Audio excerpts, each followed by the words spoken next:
കുറഞ്ഞ ചേരുവയിൽ ഒരു കിഴങ്ങ് മസാല നോക്കിയാലോ. പൂരി, ചപ്പാത്തി, ദോശ എല്ലാത്തിനും അടിപൊളിയാണ് കേട്ടോ. ഒരു തവണ നിങ്ങളൊന്ന് ട്രൈ ആക്കി കഴിച്ച് നോക്കിയാൽ ഇഷ്ടമാവും. പിന്നെ നിങ്ങൾ ഇടയ്ക്കിടയ്ക്ക് ഉണ്ടായിക്കോളും, അത്രയ്ക്കും ടേസ്റ്റാട്ടോ. അപ്പോൾ ഞാൻ ആദ്യം തന്നെ ഇവിടെ ഒരു 5 ഉരുളക്കിഴങ്ങ് തൊലി കളഞ്ഞെടുത്ത് ഒന്ന് കഷ്ണമാക്കിയിട്ട് ഉപ്പ് മഞ്ഞൾപ്പൊടിയും ചേർത്ത് കുക്കറിൽ വേവിക്കാനായിട്ട് വെക്കുന്നുണ്ട് കേട്ടോ. പിന്നെ ഇതിലേക്ക് ആവശ്യമായത് ചെറിയുള്ളി, വെളുത്തുള്ളി, ഇഞ്ചി, സവാള, പച്ചമുളക്, തക്കാളി അതെല്ലാം ഒന്ന് അരിഞ്ഞും ചതച്ചെടുക്കുന്നുണ്ട്. ഇനി വെക്കുന്നതിന് ഒരു ചട്ടി അടുപ്പത്തേക്ക് വെച്ച് വെളിച്ചെണ്ണ ചേർത്ത് കൊടുക്കുന്നുണ്ട്. എണ്ണ ചൂടായി വരുമ്പോൾ കടുകും ഉഴുന്നുപരിപ്പ്, കടലപ്പരിപ്പ്, ഒരു കഷ്ണം പട്ട അതും കൂടെ ചേർത്ത് കൊടുത്ത് അതൊന്ന് ഇതായി വരുമ്പോൾ നമ്മൾ അരിഞ്ഞതും ചതച്ചതും കൂടി ചേർക്കുന്നു.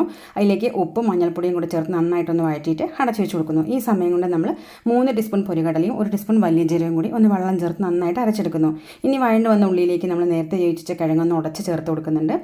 ആവശ്യത്തിനുള്ള വെള്ളവും ചേർത്ത് ഉപ്പൊക്കെ ടേസ്റ്റ് ചെയ്തിട്ട് ചേർത്ത് കൊടുക്കുക കേട്ടോ. നന്നായിട്ടൊന്ന് തിളച്ച് വരുമ്പോഴത്തേക്ക് നമ്മൾ അരച്ചത് ചേർത്ത് കൊടുക്കുക, പൊരികടലയുടെ മിശ്രിതം അതും കൂടെ ചേർത്ത് നന്നായി തിള വരുമ്പോഴത്തേക്ക് 1 ടീസ്പൂൺ നെയ്യ് ചേർത്ത് കൊടുക്കുക. ഇത് ഒഴിവാക്കേണ്ട, നല്ല ടേസ്റ്റാണ്.